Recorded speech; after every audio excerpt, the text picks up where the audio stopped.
All right, let's kick it off. Thank you everyone for joining our iOS privacy changes webinar today. I am Lindsay Kalinsky. I am a partner marketing manager here at Okendo, and I'm joined by Josh Henry-Hicks and Shaun Lewin from our partners at MuteSix. So before we get started and I let them introduce themselves, just wanted to kick off the webinar with some basic kind of housekeeping and about us. So while I think most of you are familiar with Okendo, just in case you are new to this community, to quickly introduce ourselves, we are a product customer reviews and rating platform. We have been built exclusively for Shopify brands, and we have the ability to do ratings, reviews, customer photos, videos, UGC, Q&A, you name it. And our product helps our merchants increase conversion rate, average order value, and customer lifetime value. Like I said, we are built exclusively for Shopify, and we are trusted by over 4,000 of Shopify's fastest growing brands, including Skims, Netflix, Bite Toothpaste, many of the top, D2C brands that you guys see we work with. So with that said, I know, today's topic is iOS privacy. So while we are a customer reviews and marketing platform, I did want to introduce, what our Masterclass series is. This is our inaugural episode, so we're really excited for MuteSix to be joining us today. But what to expect and kind of how we want this webinar to flow. So essentially, we know that within our Okendo community, there are a ton of topics outside of just ratings and reviews that our brands and our merchants are interested in as it relates to e-commerce. And because we work with such a large partner network and, our partners are experts on some of those topics that we know are top of mind or are popular, for our community, we really wanted to build, an interactive forum for our customers, for our brands to be able to learn from the experts about these topics. And of course, more importantly, provide actionable insights for you there. So as you'll see, Ask Q&A, one of the unique things about this is we want it to be interactive and conversational. So I'll actually be monitoring your questions. So if you enter them into the Q&A chat, I'll be able to see those. And as we're going through the slides, I'll actually be stopping and asking Josh and Shaun the questions so that you can get your answers there. And of course, if we are running low on time, we'll make sure that we send everything out to you after that. Last but not least, everyone will receive a recording of the webinar and a copy of the presentation deck. We're looking to get that out within 2 days of the webinar so that if you have anything you want to reference, you should be able to have all of those insights, and everything to look back at from there. So with that said, I will let Josh and Shaun kick it off and introduce themselves. Awesome. Thank you so much, Lindsay. We're happy to be here. Nice to virtually meet everyone. Josh Henry-Hicks here. I run our paid social division at MuteSix. So been with the business for just over 6 years now. You guys might be able to tell I'm an Australian native. Also been in the US for a similar amount of time. Excited to talk to you guys about iOS 14. I think there's a lot of noise in the market about what that means for every business, and excited to kind of debunk some of those myths. And I think one of the key themes here is it's not as scary as everyone has maybe made it out to be. And I think today we're going to have a lot of tactical solutions for everyone. So, you can take away some really meaningful things that you can apply to your strategy. Great. Hey, everybody. My name's Shaun Lewin. Happy to be here. I've been doing, I'm a lead content producer. I've been doing like video for D2C. Specifically, my wheelhouse is Facebook, Instagram. I do YouTube a lot as well, but Facebook and Instagram is my bread and butter. I've been doing it for years. And yeah, like Josh said here, we're excited to kind of share some, techniques, some ways to kind of combat what iOS 14 is kind of, the explosion that iOS 14 is, the bomb that went off. But yeah, happy to be here. Happy to share what we know. Alrighty, so just going over the agenda here, current landscape of iOS 14, we're going to get straight into strategies to overcome signal loss.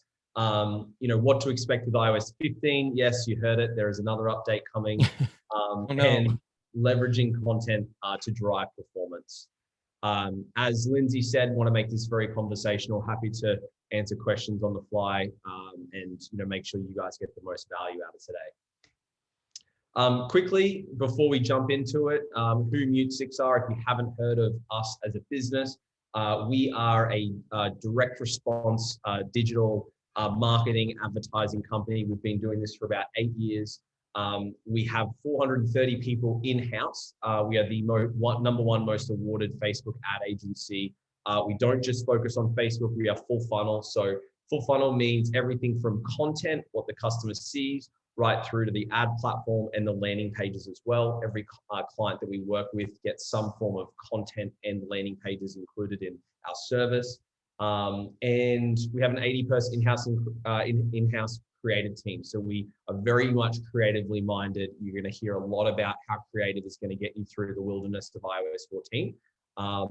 And we work across the major channels: Facebook, Instagram, Google. We have a programmatic and connected television team as well. And we also work with platforms like Snapchat and TikTok, which we're also going to mention. High level, I think MuteSix, we formed our reputation with small to medium direct to consumer businesses, and we scaled those up using our content and our advertising techniques. Some of the client roster you'll see on this slide, you see some big legacy brands. They kind of came on, once we grew as a company. But really our bread and butter is that, medium-sized business. We really look to try to scale as profitably as possible using the marketing channels that we have available. Yep. Learning-based pod structure. This is what we do here at MuteSix. As you can see kind of by this flow chart, we all really rely on each other. Even the creative department really leans on like what the campaign manager may know, the reporting and analytics. And what we do is we really lean on the data that we get from launching these ads, focusing on our KPIs and our funnel. And we just work together and really communicate. That's the big difference with us. I feel like we really lean on the data for all of this. We test different hooks, we develop new content based off those learnings. That's the thing that I love the most is, data, test, and we can develop new content based off that. So. Awesome. So moving the needle from the ground up, I think we can probably breeze through this and get to kind of iOS 14 specifically. Let me just start with, I'll start high level in terms of what has changed. Just to answer Marianne's quick question, today is really focused on iOS 14 and how we're going to combat those strategies across the digital landscape. And so what's happened there is really there's been a restriction of data. So obviously with Apple's new requirements due to privacy, Facebook and Instagram, actually all digital apps now have to go through a stringent data requirement policy. And basically what's happening is the amount of information that they had on each individual user has reduced. And that creates an issue with Facebook's, Instagram, Snapchat, TikTok's ability to actually perform, but also a big thing is reporting. So a lot of clients have seen a big shift in reporting. So looking at some of the specifics that have changed, this basically Facebook's ability to track, and I would say every client or person on the call would have seen a change in performance within their ad accounts. Things like longer attribution windows, so 28-day click was very common in all of the platforms that I just talked about. That's now reduced to a 7-day click. If you have a product that has a purchase value of over $80, that's going to be significant because we all know when we're shopping for a product for the first time, it does take generally over 7 days to go through that research process. We lose data like demographics and platform purchases. So previously I could see, people over 50, how many purchased through the media platforms, males, females, that purchase data is no longer. So that's a big deal.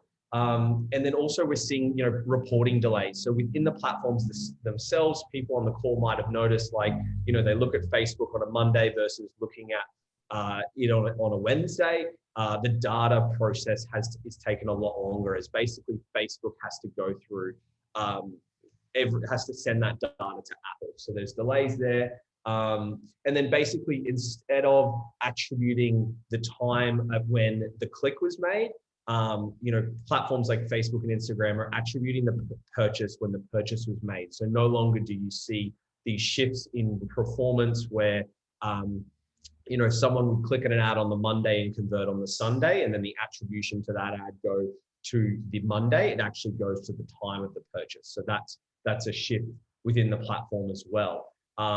So data constraints, reporting changes, I think they're probably the two main things to take away from what has changed, specifically within the platforms themselves. One of the calculations that I think everyone on the call should do is basically look at the difference between link clicks and landing page views, and you can do this within each platform. You can do this within Snapchat, Facebook, and Instagram. More talking on the paid social channels now. And go through and look through the difference of link clicks versus landing page views. So when someone clicks on an ad, then they go through to the landing page. Once they're on the landing page, that's when we actually start to see the data signal loss. But the link click is still unaffected by iOS 14, and I'm going to go through some more details there. But basically, we're seeing that over time, the gap between these two numbers is growing by month. And this chart here is actually a chart that we've gotten across all MuteSix clients, and we've matched this by month. And we can start to see the difference between these two numbers grow. And so this actually helps us identify how much of data are we losing. I think that's like the biggest question we're hearing from clients. It's like, well, how do I know how much this is affecting me? I'm seeing all these, I would say, negative Instagram ads claiming that, like, digital marketing's over. I don't think any of that applies. I think what you want to do as a brand is understand, like, how much has my business been affected? And this is one technique that we look at actually on a weekly basis to understand how much has the signal changed. And it's not a perfect science, and no means is it like, a guaranteed method, but it really does help each brand get an understanding of, are we less or more affected than others? And for whatever reason, there are differences in each company. So we're seeing about an average of 40% signal change across the landscape, which is fairly significant. So that's, coming straight off a return on ad spend, a cost per acquisition, which directly affects, how we are investing our money across the paid channels. I think one of the key things, this is a return on ad spend graph from all our agency, all the clients within the agency, and you can see that signal loss, really starts to come into effect, at the end of July there, where return on ad spend from the platform is being significantly reduced. And one thing that we are seeing, though, is actually the effect on Shopify or your web platform remain fairly consistent. So what we're taking away from that is we think the actual performance impact, as in the dollars in and dollars out, what did I spend on marketing versus what did I make, being quite low, because that ratio, and if you look down the bottom of this graph, you can see 17%, 15%, and then it ends in July at 16.04. That's actually our percentage of what did we spend on marketing across the agency versus what did our clients make. And that ratio is fairly consistent, whereas we're seeing a big reduction in the actual platforms in terms of what they've reported. So we feel that most of the impact is more of a reporting impact than an actual impact. I have no doubt there's some actual. It's tough to know, but I think this really highlights that the in-platform ROAS that a lot of our clients are seeing has come down, but still seeing that overall Shopify performance remain fairly consistent. Hey, Josh, I have a few questions coming in, especially as it relates to Facebook. How are you structuring target audiences and Facebook ads post iOS update? as it relates to the size of the audience, exclusions, and placements? Yeah, great question. We've got actually a little bit more of information coming up, but I can just quickly answer that. And that's to say that we're putting a lot more emphasis on in-platform audiences. So if you imagine every audience on the site is affected by the pixel, there's a whole group of audiences that are unaffected by the pixel, which are unaffected by iOS 14, which is people that have clicked on ads, people that have viewed ads, and people that have engaged with Facebook and Instagram posts. Those are completely iOS unaffected. So what we're trying to do is supplement those audiences more within our account structure, and definitely going broader, still segmenting out by, say, time frame, but using those audiences to make them larger. And so, because you would have seen anyone that's within the ad account is in the details. If you just looked at, say, your website visitor 7 days audience, much smaller now than what it used to be. So I think the answer to that is supplementing and consolidating. Great. And then just one other question: are you using other KPIs other than CPA, ROAS, conversion value as you're looking at this?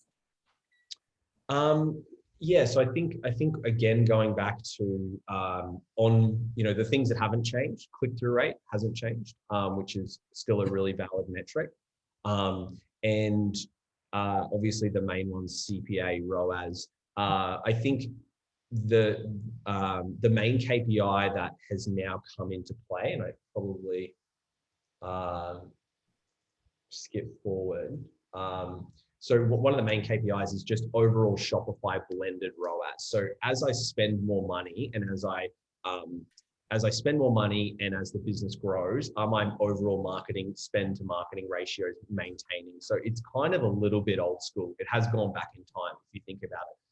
Right. We used to be able to rely on those platforms. So I think to answer the question, definitely the ones that we talked previously, and then I think secondary KPIs are things like CPM and click-through rate, which are unaffected technically by iOS 14, and then just looking at a more blended, holistic view now that our Facebook ROAS and Instagram ROAS in the platform is showing a very different number than what it did pre-iOS 14. And then just one more, but I think you're going to cover this in a bit, so it might be a good leeway. But just in terms of saying that everyone is going broader, is there an example of how much broader you should actually be going? And I think you'll go into that in a little bit, but I did want to raise that as a question. Yeah, let's get into this. I think I might be able to. I think I might be able to answer that question. So, what has changed? I think one of the biggest things that has changed is the platform costs have increased. So imagine your remarketing funnel, was this big. It's now shrunken down to this big. There's less people that Facebook, Instagram, Snapchat, TikTok can target. So same amount of advertisers at the moment, that might go down, but right now it's the same. Less audiences. So the cost to deliver that impression has increased. So that's generally going to increase or decrease your performance without a doubt. It also, I think, makes you think a little bit more holistically. So if it costs me now $15, $18, $20 to serve an ad on Facebook and Instagram, what are my other options to actually spend that same dollar elsewhere? And I think that all marketers should be having those discussions. And you'll see the last pillar on here is channel diversity. So being able to have other options such as Snapchat, such as TikTok, such as connected television to spend that money, given that number has increased so much, and given that it has been increasing each year, and now you throw iOS 14 on top of it, is astronomically high and probably the highest it's ever been. So I think it's time for that real discussion to go, okay, like if this is happening, I think most businesses we work with probably have the majority of the budget in Facebook and Instagram. Is it now time to look elsewhere, given that those platforms have been affected more so than others? And then we can talk about determining platform performance. So if you think about, I used to see a 3x, I now see a 1.5x. what of that is actually happening versus a tracking mechanism, tough question to answer, but looking at things like blended is really important. Again, what did I spend on marketing this week versus what did I make in my backend Shopify? And then two, setting new targets for prospecting in the platform and remarketing in the platform. Because I think if you're sitting there and waiting for the previous performance to come back, it's not going to happen. So you want to still be optimizing within the account, based on some sort of new KPI. So, I would encourage everyone to go back and look at what was I doing versus where am I at now. Now, if you've had major business changes in between then, that might be a difficult task. But establishing those new KPIs are really important. So whoever's managing your media can make decisions daily, hourly, based on these new KPIs. Doing that for not just ROAS, but doing that for like cost per add to cart, cost per initiate checkout, doing that throughout the funnel to say, what is our new normal for the account? Because things have changed for the good and we're not sure if they're going to come back. And then creative is more important than ever. I am looking at the time and I want to give Shaun lots of time because he's got some great insights and tactics for you. But if it's costing us more to serve the ad for the eyeball, the biggest KPI that you can influence is getting a greater number of people to click on that ad, and that is a CTR. So we're putting a lot of emphasis on, if we can improve our CTR by 20 to 30%, and we've increased our CPMs by 20 to 30%, they almost offset each other. So obviously that creative still needs to convert and still needs to be compelling, but that's a big part of the strategy that can help alleviate some of the stress that iOS 14 has put on ad accounts. So going back to, there were some questions on structure. So there's two types of audiences that remain unaffected by iOS 14, on-platform data and first-party data. So we are transforming our account structures to include lots more of this information. So like I said before, anyone that's engaged with the page, anyone that's viewed videos, and anyone that's clicked on the ad, if they've clicked on the ad and then they've made it to the website, it's basically almost like your new website visitor audience. That's how we're considering that. And then first-party data, like email lists by gender, by product, by category. These are ways like where we really need to get better at capturing those email addresses and capturing the information from them, because we can use that in our media channels across the board for lookalikes, but also just for remarketing as well. So definitely trying to supplement. If you think about iOS 14, what is it? It's data loss. Let's come up with strategies to supplement that data so that the fall off is less. And we have a few questions that just came in before we go on to 15, Yeah, and that I know we'll get into all of the creative. So do you suggest we use detailed targeting expansion for targeting the social engagers or other campaigns? Yes, I would. I would always try to give Facebook as much information as possible. I really do think that we are moving to a more broad structure. I know Facebook has been pushing this.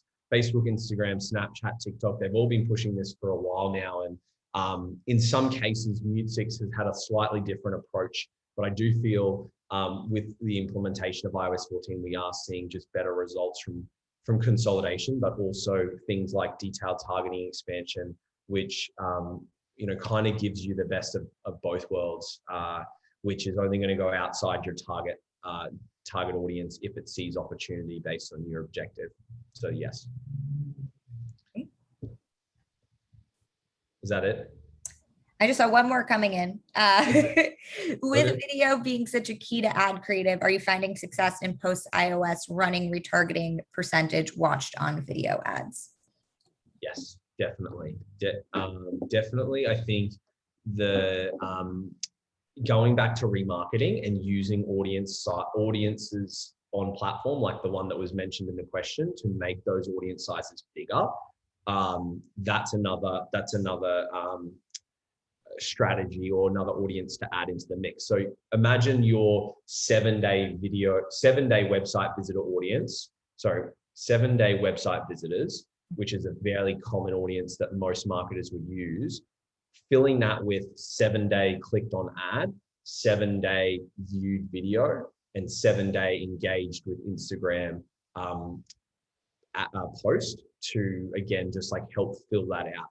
And it's still, I would say it's still a relatively similar amount of intent than someone that's been to the website. Slightly less, but still relevant, and I think achieves the objective, which is trying to give Facebook as much data as possible.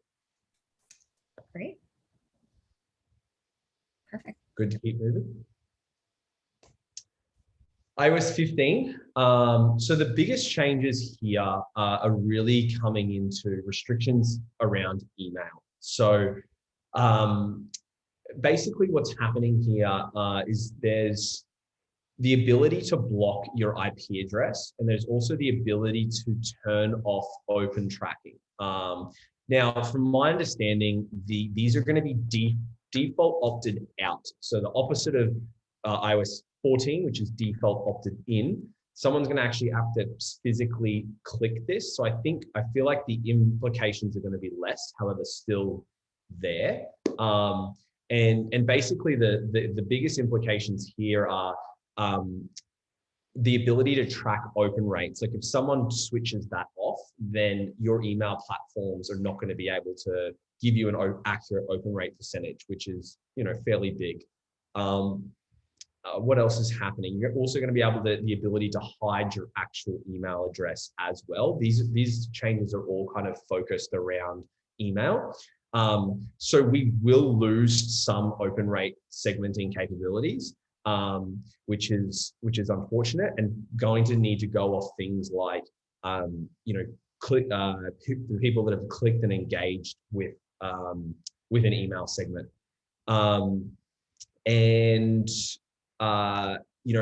Open rates won't indicate a poor or a good list health, depending on the amount of people that opt into this. And I think right now we're expecting that to be lower.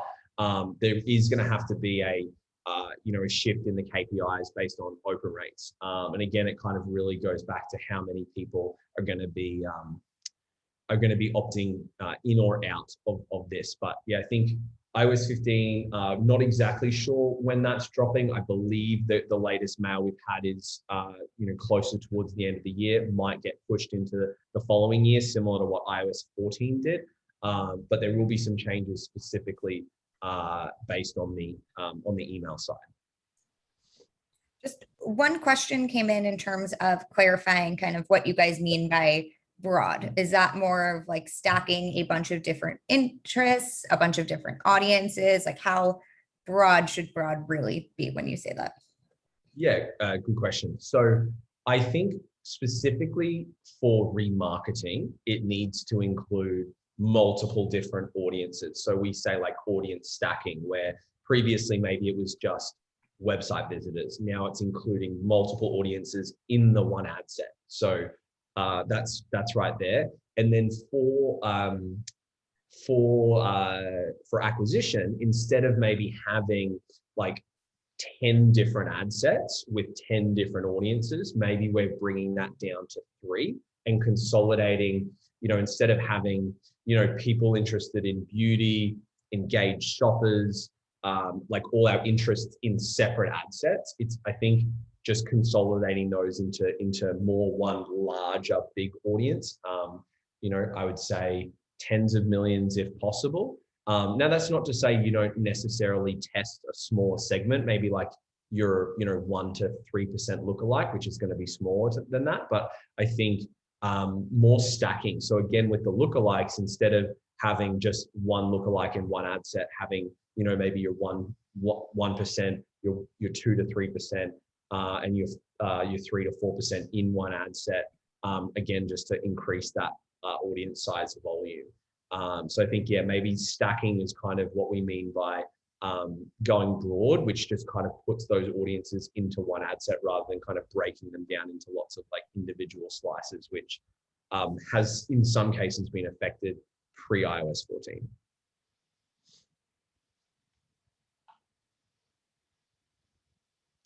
All righty. So I'm going to hand over to Shaun, but I think just to help set the scene, like I was saying around CTR being really effective, content is going to be king here. And I think one of the themes, if you guys can take away anything, is really setting up your content wheels. You know, what are your sources? So you could say user-generated content, influencer content. You know, I've got a freelancer that is shooting and editing.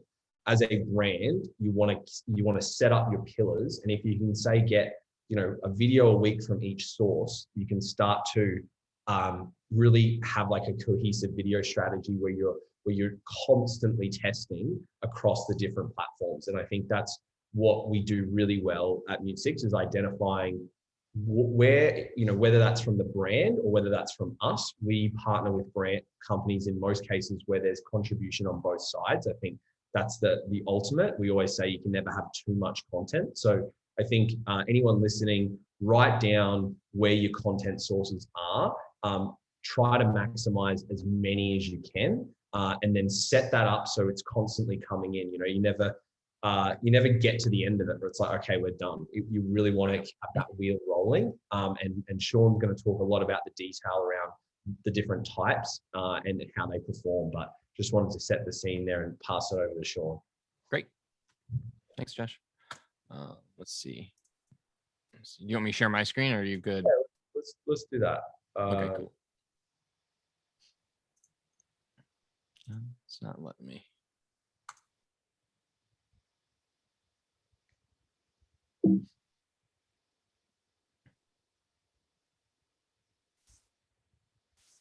I think you got to remove, or you got to stop sharing for letting me. Oh, there it goes. Okay, cool. Screen. There we go.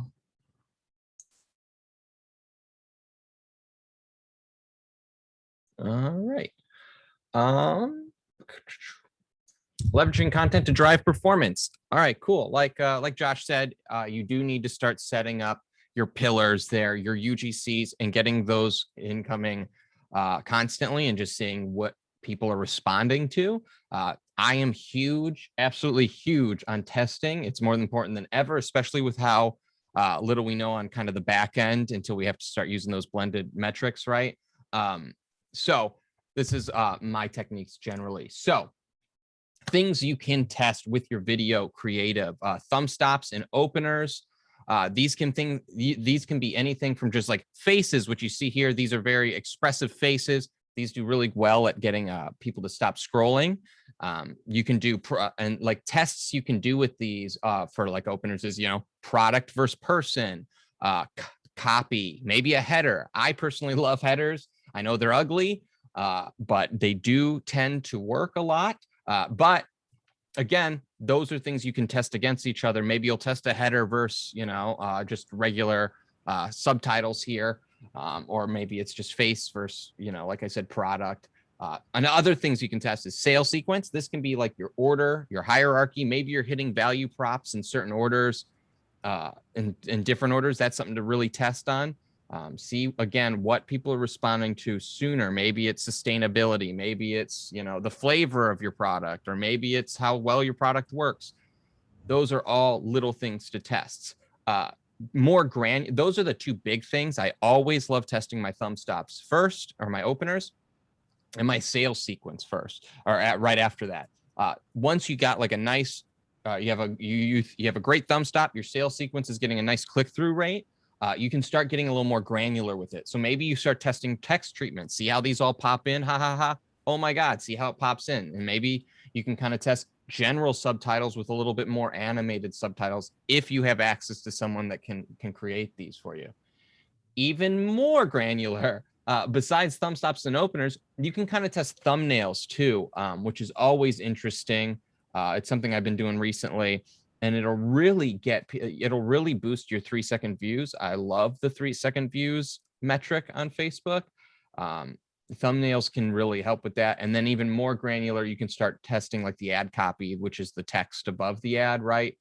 Reviews, just value props with little, I love emojis with little value props, but again, those are all things that you can kind of test against each other. So My biggest thing, pay attention to your Thumbstop rates. How do you get those? 3-second video views divided by impressions. You're going to start looking at the percentage here, right?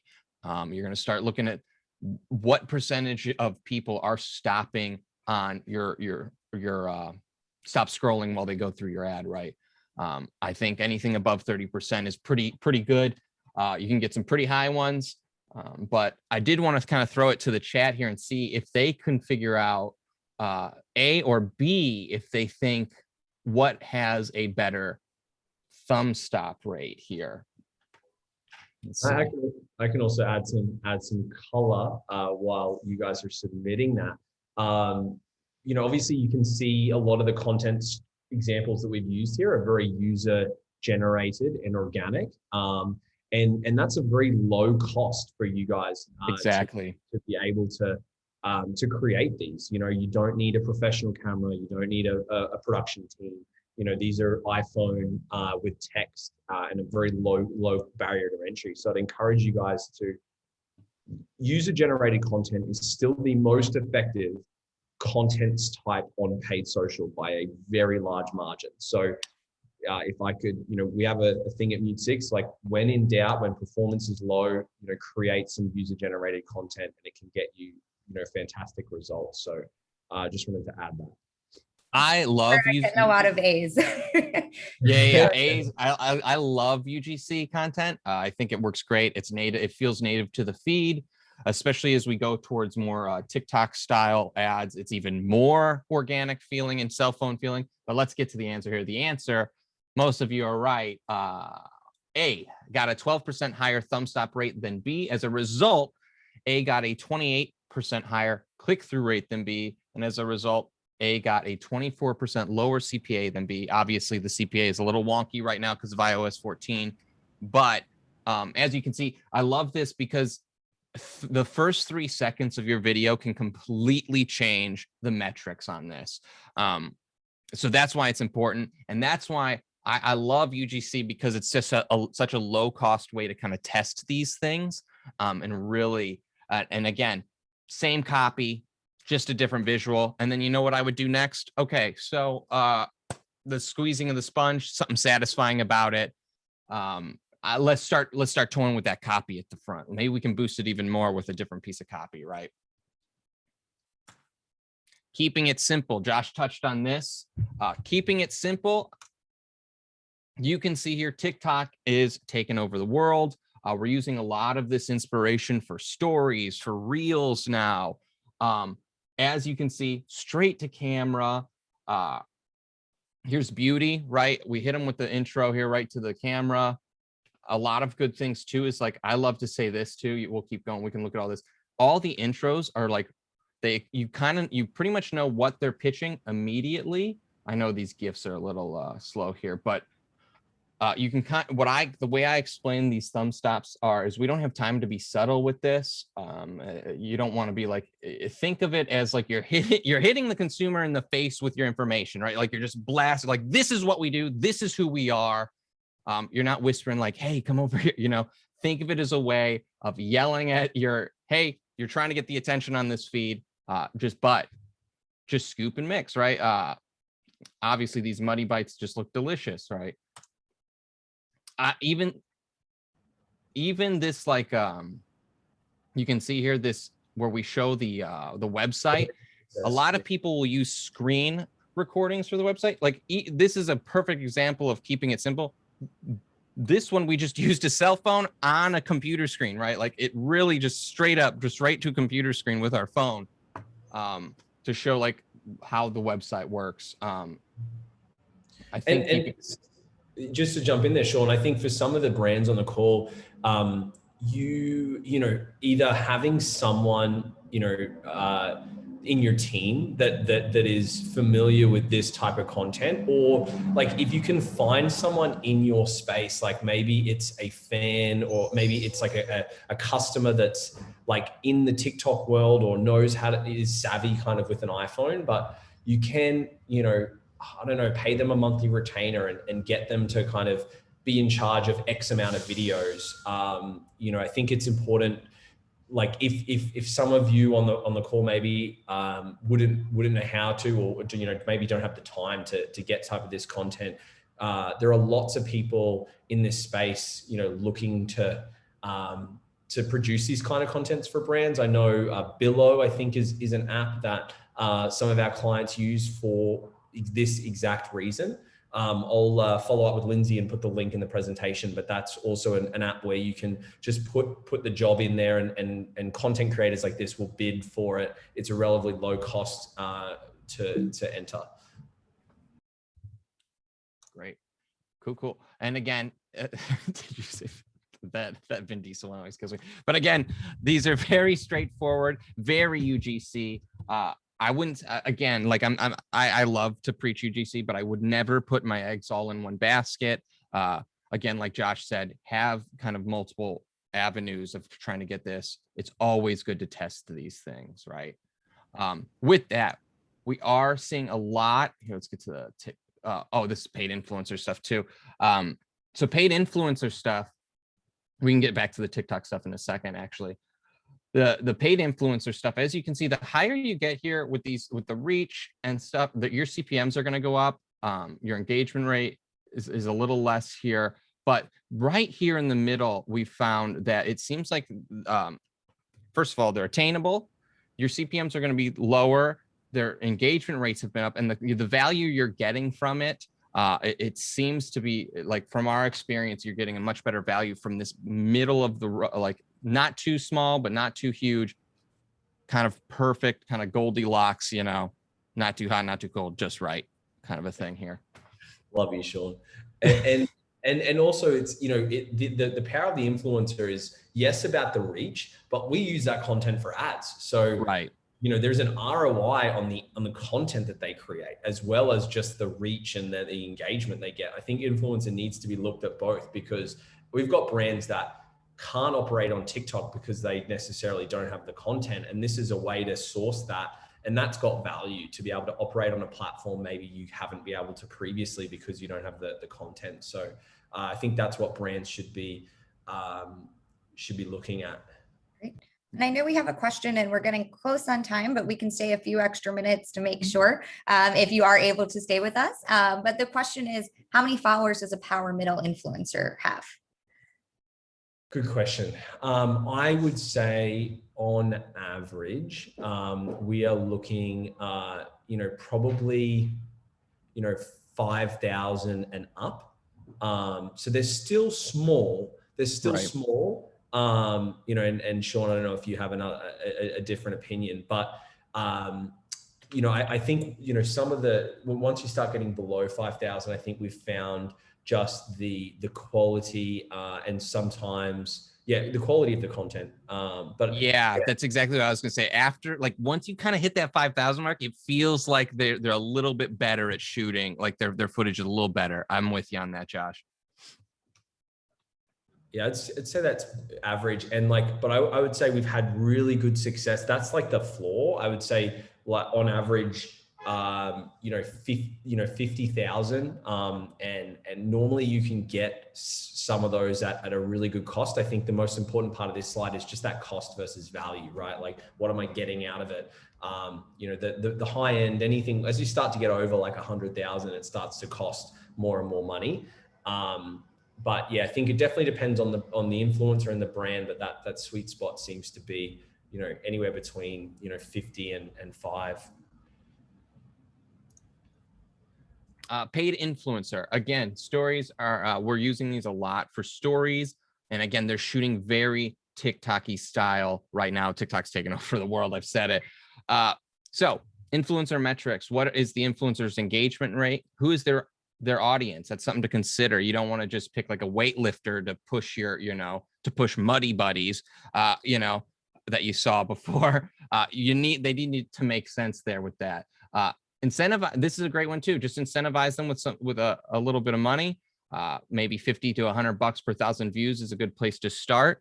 And you'll get a lot less just kind of goofing around. They'll be more well-intentioned with the footage they shoot, and they start to pay attention a little bit more, almost like a commission-based thing there. Lindsay, just want to do a time check. How we doing? We good to keep going? Yeah, we can go a few minutes over. We have some more to Okay. cover. I think we're about almost done here. Measure return on investment, track your ROI and measurement performance via swipe up links and discount codes and or affiliate links. So that's a good suggestion to do for these. And just kind of getting through these. Again, TikTok's influence is taking over the world. 60% of TikTok ads with the highest click-through rate put their message up front. This is exactly what I was saying. You're hitting them in the face with a shovel with your information. Like, this is what we do. We're not being subtle about it, right? Almost 50% of the best performing ads on TikTok strike an emotional chord, which is good. It's an interesting thing lately. Facebook wasn't so much of that lately, but I do see that with TikTok as well. 33% of top performing ads on TikTok break the fourth wall, which is also a very interesting technique, right? Again, these are just things we're noticing lately, and the internet is so fickle that you can use these. This may change next week. This may change in 2 years, but it's, again, I keep going back on, it's always good to test these things and test. John, And I think, yeah. Sorry, You go, John. Lindsay. Nope, you can go. Sorry, I didn't mean to click that. Yeah, I was just going to say, I think, TikTok's great. TikTok is great for content producing and being able to use that content on all our other channels. So Reels right now, Instagram Reels, from an advertising perspective, is having a real big moment in the sun because there's low cost to operate on that platform. That placement. So low cost, low CPMs. And if you've got a good creative that almost is just like a TikTok ad, it's performing really, really well. The placement has almost got like CPMs from 4 years ago. So there's a big opportunity in Reels if you can nail the content. Some of those examples, Shaun, all those TikTok ads and can be applied to Reels. So I think what you do and create on TikTok can be shared across the other platforms very, very easily. So again, just thinking about setting up that that process of content flow, that's a very good place to operate in because it can be shared basically anywhere across the media landscape. Right. And like, even I saw this, a great question from Devin that says, are you just using UGC exclusively? And the reason we're kind of pitching UGC so much is that it is so low cost. You can really test with it on your messaging and style. And then you can kind of, if you learn like, hey, this kind of messaging works, that's maybe when you start maybe investing a little bit more money on your shoots if you'd like. Yeah. And supplements as you start to go up the investment scale. Exactly. Lifestyle video is really effective. Doing lifestyle photo shoots, starting to incorporate, text call outs and placement and that type of thing. But I would say, UGC is a foundation, and then, you can start to move up the investment scale with, actually doing photo shoots and video shoots designed to create ads, and lifestyle is a big part of that. All right, great. Well, thank you so much, everyone. Looks like one more question came in if we have another minute or two, and then we'll wrap things up. I know you mentioned channel diversification with retargeting being so unproductive on Facebook, Instagram. Are you finding success in other channels running any type of pixel tracking data? Yes, the answer is yes. Programmatic, I think, is certainly working. One thing that we're moving towards is using like DV360, which actually allows you to.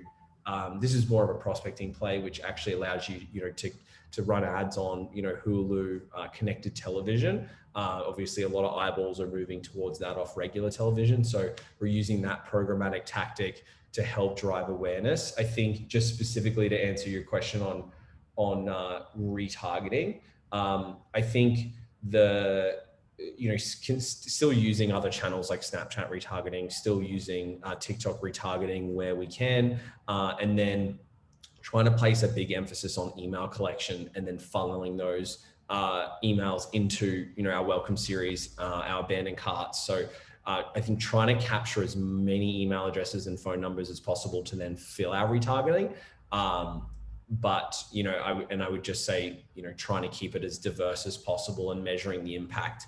I think TikTok's not for everyone. Snapchat's not for everyone. I think looking at the demographic, and making that decision. TikTok is getting older. I wouldn't rule out TikTok for like that older demographic. We are seeing mums take on TikTok and grow. But I think going back to, I would only spend $1 on it if you had the content that suited the platform. I think that's where brands end up spending money on those platforms and not getting it back. So get the content right first. And then if you believe like, yes, this is a fit, then start to test, on those platforms. And you can start small and work your way up. You don't have to throw a whole heap of money at it at once. Great. All right. Well, I know we went over a few minutes. Really appreciate everyone sticking with us. Really appreciate all the questions that we had. I think this was really great. And of course, thank you to Josh and Shaun for, leading our masterclass today. Like I mentioned, we will send a recording as well as the deck. So I know there were some links that were referenced in the deck. You should have all of those in a few days. But of course, if you have any questions, feel free to contact us at Okendo or MuteSix. We'll make sure to get there. And if not, you'll have our information when we send out the deck in a few days. Perfect. Well, great. Thank you so much, everyone. Yeah, thanks, Lindsay, for having us.